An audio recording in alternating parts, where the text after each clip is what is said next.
The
actual act of cockfighting is a really small part of the whole rooster business. It's a minuscule part of the rooster business. It's an essential part, and it's definitely the culmination of all the efforts. But when you consider of 2 or 3 years of raising an animal and being with them 2 or 3 times a day over thousands of exchanges, and that his death could be in 10 or 20 seconds, then you realize that the fighting part's a minor part of the whole ritual. The sport isn't about killing animals or being mean to animals. The sport is about producing the best animal you can that can do what he's designed to do better than any other. And if you can achieve that, then you've done your job, and that's the height of cocking. This is what we're shooting for right here. It's real nice. I become emotionally attached to my birds.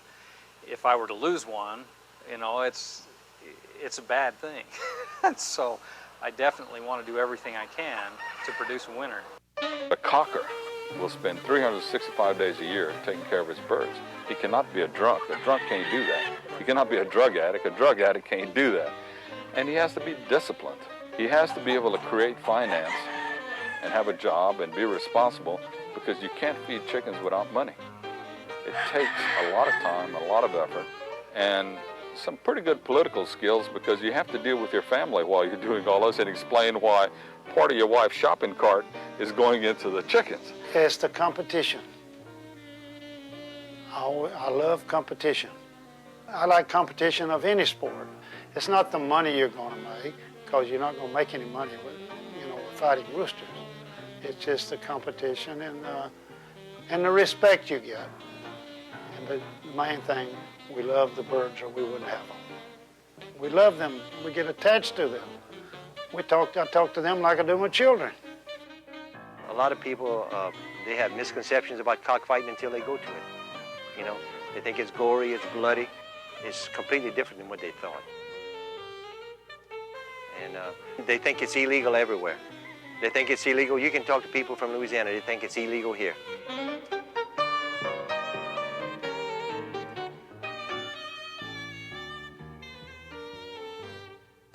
Cockfighting is probably the largest spectator sport in the world. It may be second to soccer only. But when you think of the countries that are involved in the raising of game fowl and fighting, you have to think of the United States as a whole, even though it is illegal in many states. There are 250, 300,000 men in this country that are breeding chickens.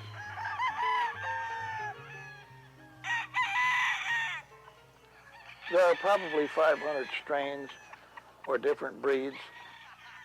This is our brood cock.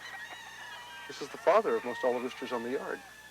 He has a lineage of winning in major competition for a good many years from a man called D. Cox in Alabama. His bloodline has fought worldwide and been successful for a good long time. This is a breed they're called sweaters, like Sweater McGinnis. This is some of the blood that he made. Made it back in the 50s. And this pen here, these date all the way back to the early 40s, I'd say. They belonged to Judge Lacey. They're called the Lacey Roundheads. He was a judge out of Jasper, Alabama. Everybody thinks they get the best chickens in the world. Everybody thinks that. Lay him on his back and see if he Everybody can get thinks up they're off the his best back. trainers. He needs to have good balance. Everybody thinks they got the best facilities. Everybody thinks they get the best of everything, and that's why it makes it so competitive. And that's why when you go there, you know, when you win, you feel so good because everybody looks at you. The forefathers of this country were rooster fighters. You know, this has been going on ever since the first presidents or anything were elected. You know, over here, you know, they fought mains at the White House.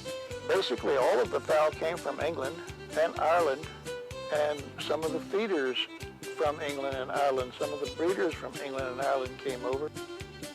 Actually, the gamecock was one vote shy of being the national bird here over the bald eagle. And like Abraham Lincoln, you probably heard of him called Honest Abe all your life. Well, that wasn't from politics, it was from refereeing cockfights. I mean, it's just been a heritage to a lot of, to the people that you see here. This just generation after generation of rooster fighters here. And they don't see anything in the world wrong with it because it's a way of life for them, and they understand the roosters.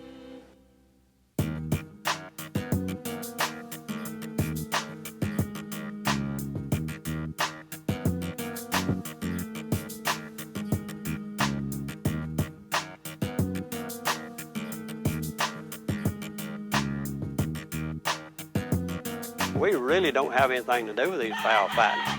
All we do is give them the opportunity to fight equally. So they're definitely going to fight. Any place they come together, they're going to fight. And the way we do it, they're matched equally, just exactly like boxers are matched. A lot of people think it's cruel. But animals, all animals, are cruel to each other, if that's the way you want to look at it. Because they're always going to be a dominant animal that bosses the rest of them. And that's exactly what the game fowl does. It's in his blood to be dominant. And the only way he can do that is to do away with any other male around.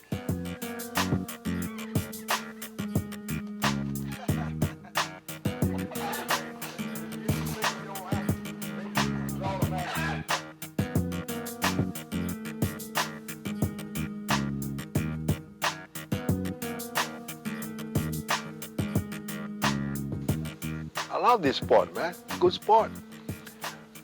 Just watching those little creatures fight, man. If you're any kind of a person at all that likes sports or likes aggressiveness, that's a sport for you, man, you know?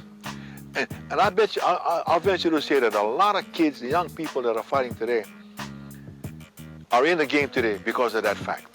That they saw their first cockfight and got bit by the bug. Like I did.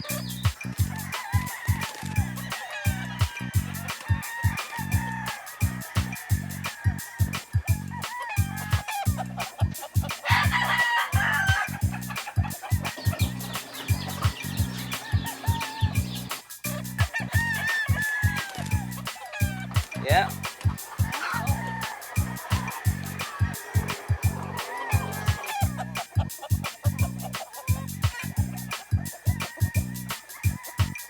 Be sweet.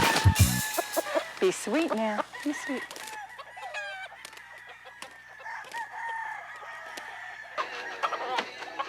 You can pet it?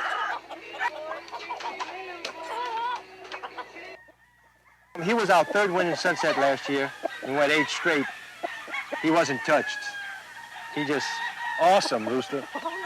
Now all he does is talk to the ladies. He'll never fight again. Talk to him, Fred.